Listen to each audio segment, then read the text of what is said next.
Buenas noches, Rocío, buenas noches a todos los televidentes. Gracias por acompañarnos como todos los días y especialmente con nosotros como todos los martes. Vamos a abordar dos temas. Uno se refiere a los sucesos acaecidos el día de hoy en el aeropuerto, lo vamos a dejar para la segunda mitad del debate. Y el primero es una charla con la Procuradora General de la Nación. Ustedes recordarán que tomó posesión de su cargo no hace mucho. Tuvo la amabilidad de estar con nosotros hablando de algunos temas, de cómo esperaba o cómo deseaba o qué pensaba de lo que se iba a hacer cargo, y yo creo que hoy, ya un poco más aterrizada, nos puede contar qué encontró y sobre todo preocupaciones que tiene la ciudadanía, como esos pactos colectivos onerosos y otras cuestiones que pueden ser lesivas o no para el Estado. Y de esto vamos a hablar con doña Anabela Morfín. Procuradora, buenas noches, muchísimas gracias. Silvia, también a ti, bienvenida, muchas gracias. Y entrémosles entonces al diálogo. Muchísimas gracias, Anabela, por estar con nosotros. Sabemos que ha asumido un nuevo reto desde la Procuraduría General de la Nación, y hoy quisiéramos hablar sobre un tema que, como decía Pedro, nos compete a todos los guatemaltecos: los pactos colectivos.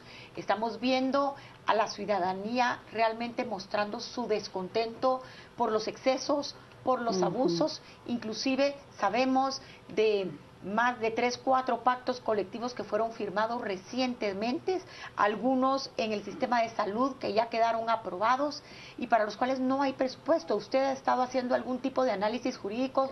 Cuéntenos qué es lo que ha encontrado en estos pactos. Vea, realmente el denominador común en los pactos colectivos suscritos en los últimos años ha sido precisamente la actitud de, yo diría, irresponsabilidad en que incurrieron los funcionarios de turno que los negociaron, porque los negociaron sin tener certeza sobre las disponibilidades presupuestarias que les permitieran comprometerse en los términos que lo hicieron.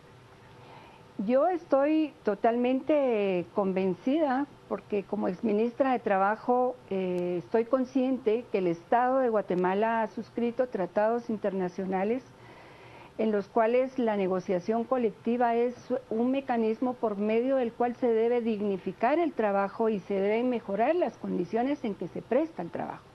Pero lamentablemente en nuestro país lo que ha ocurrido en el caso de los trabajadores del Estado es que muchas veces, por congraciarse precisamente con las organizaciones sindicales, se cedió en términos en que finalmente se llegaron a cláusulas que son totalmente lesivas a los intereses del Estado.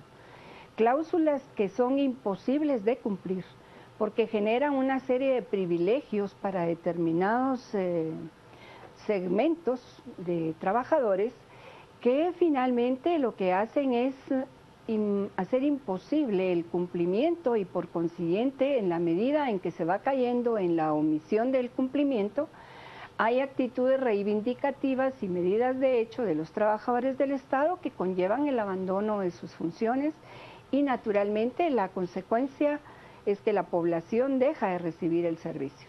Procuradora, tan difícil es, porque mucha gente piensa, bueno, si una cosa está claramente, yo sé que hay pactos y pactos, pero vamos a poner un ejemplo aunque no sea real. Un señor que hace fotocopias en el Congreso, que gane 35.000 quetzales, digamos que a todas luces es algo evidentemente fuera de contexto. Claro. En esos casos tan evidentes, porque otros pueden tener una letra pequeña, distinta, claro, es tan difícil realmente cortar, si estamos por la transparencia, estamos por subir los impuestos, por recuperar la credibilidad, es tan difícil. Yo lo que he observado es, en primer lugar, voy a hablar de mi posición como procuradora. Tengo en análisis 4 pactos colectivos, que son los que yo diría tienen mayor incidencia de afectación al erario nacional.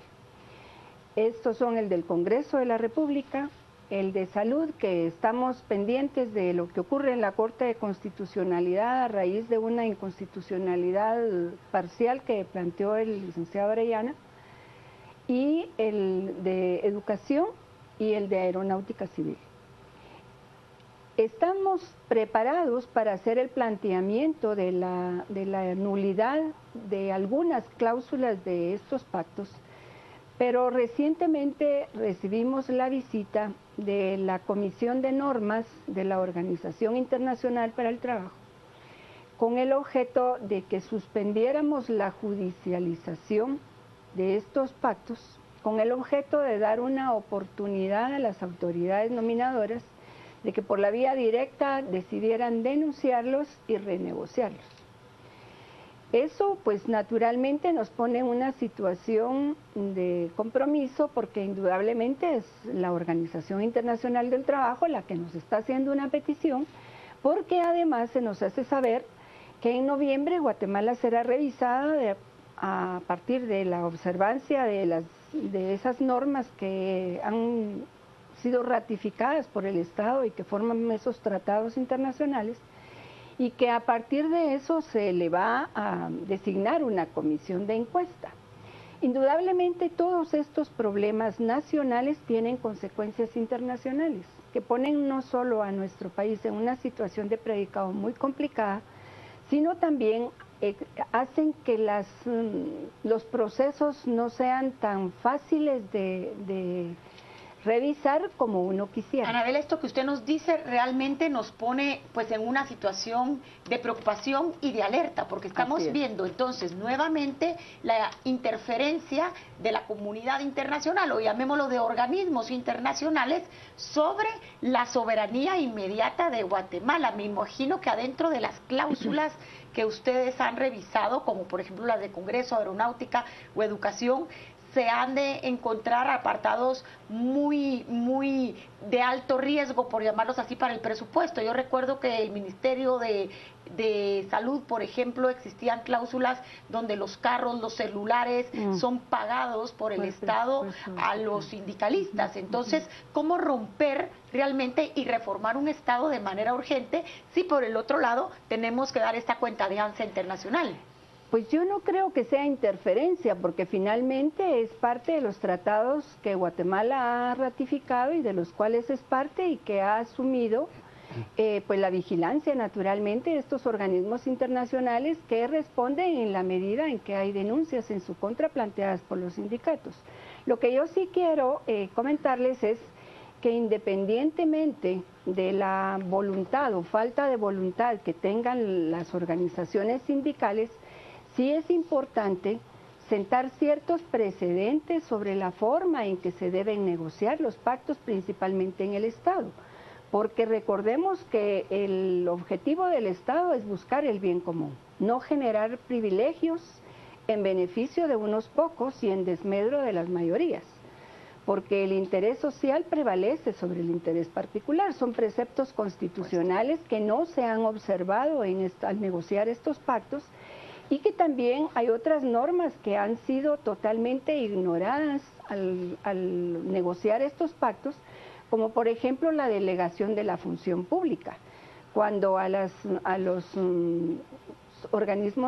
organizaciones sindicales se les permite tener injerencia en decisiones administrativas que finalmente son las que le competen tomarlas a la autoridad respectiva, no en una forma compartida, porque finalmente eso hace nugatorio el orden, la autoridad y una adecuada administración de las entidades. Pero lo mismo que hemos signado pacto, también todo pacto tiene su denuncia del pacto. Naturalmente. Y lo segundo es cómo la OIT, qué tiempo nos da.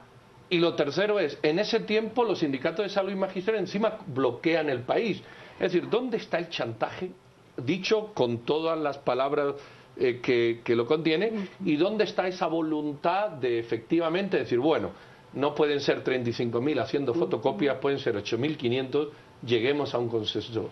Pues yo creo que es a eso a lo que hay que tratar de llegar con las organizaciones sindicales, a esa responsabilidad, porque yo sí creo que el derecho de los trabajadores de reivindicar sus derechos es importante, porque es un mecanismo que, conformidad con la ley y los tratados internacionales, les permite a ellos mejorar sus condiciones.